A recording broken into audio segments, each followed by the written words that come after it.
Brought to you by Technopova Curve 5G. Discover new horizon.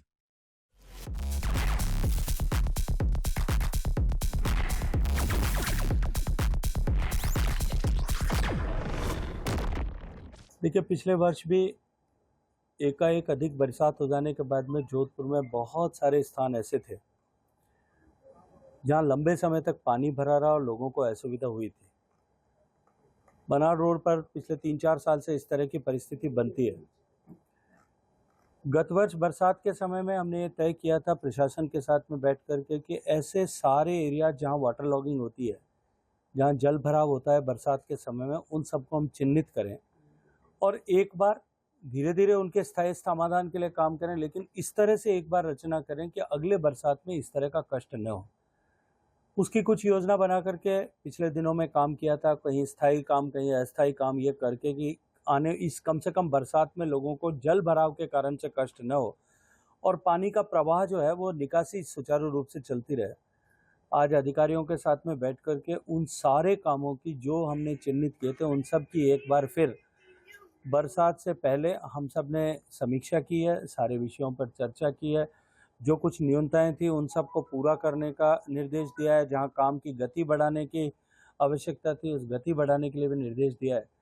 मुझे लगता है कि अब की बार जिस तरह का प्रयास हमने किया है, मुझे पूरा भरोसा है कि इस बार जो है कम से कम जिस तरह से पानी भरने के कारण से भयावह स्थिति पिछले वर्षों में बनती थी, इस बार कम से कम उस तरह की स्थिति नहीं बनेगी और हम लोगों को कुछ राहत प्रदान कर सकेंगे। जैसलमेर भी जाके आए कल। तो क्योंकि अभी एक दर्दनाक हादसे में मेरे लोकसभा क्षेत्र के लगभग टेल एंड पर जो गांव है धोलिया, वहां का एक लड़का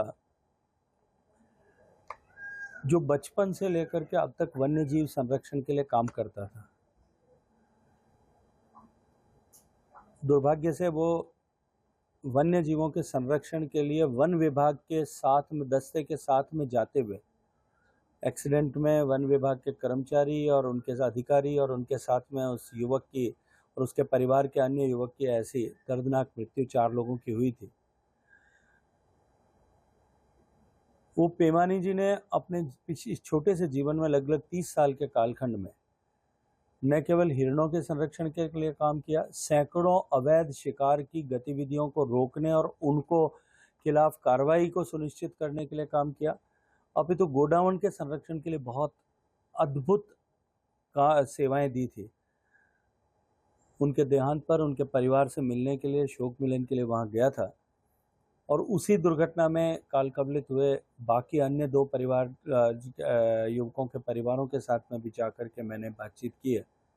अभी हाल ही में लूनी में बजरी के जो है डंपर से बजरी माफिया को रोकने के समय हुई दुर्घटना में एक पुलिस के सिपाही की जो है दर्दनाक मृत्यु हो गई थी। वो भी लोकसभा क्षेत्र का निवासी था। उसके परिवार के साथ में जाकर के भी सांत्वना प्रदान की है। इस दुख की घड़ी में सरकार और जनप्रतिनिधि सभी उनके साथ हैं, ऐसा संदेश इसके माध्यम से दिया है। देखिए, जिस तरह से भारत में रेलवे इंफ्रास्ट्रक्चर का आधुनिकीकरण हुआ है और न्यू जनरेशन ट्रेन जो देश में चालू हुई है, जोधपुर पहले भी लोकोमोटिव इंजन्स के रखरखाव को लेकर के एक बड़ा केंद्र हुआ करता था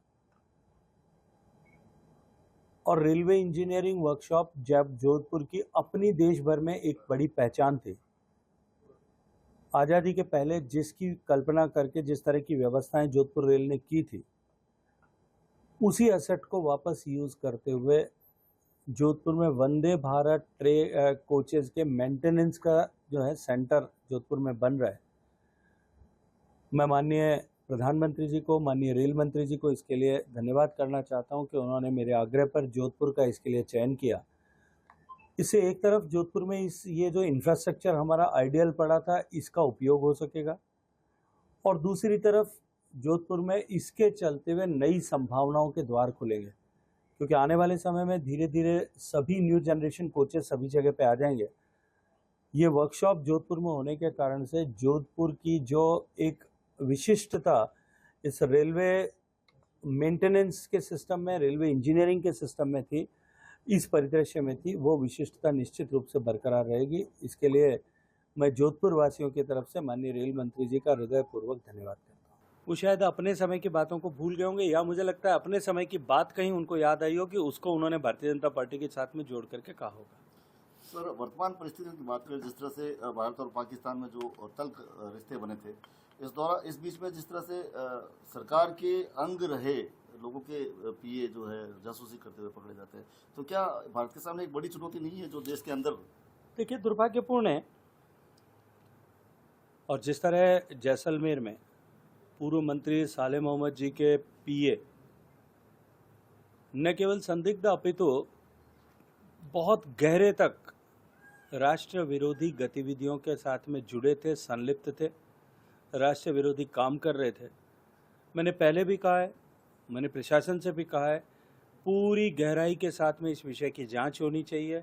न किसी पद के, न किसी की प्रतिष्ठा के, न किसी की हैसियत के, इस सब के दबाव में आए बिना जिस किसी ने भी राष्ट्र विरोधी का कृत्य किए हैं या उनके साथ में जिनके जुड़ाव है, उन सब के खिलाफ कार्रवाई होनी चाहिए। सुनील तिवारी है, उन्होंने आरोप लगाया कि प्रधानमंत्री जब बिहार दौरे पर आए थे, उन्होंने नीतीश कुमार को मुख्यमंत्री के रूप में प्रोजेक्ट नहीं किया, जेडीयू को खत्म करना चाहते हैं। देखिए, भारतीय जनता पार्टी जोड़ने की राजनीति करती है, तोड़ने की राजनीति नहीं।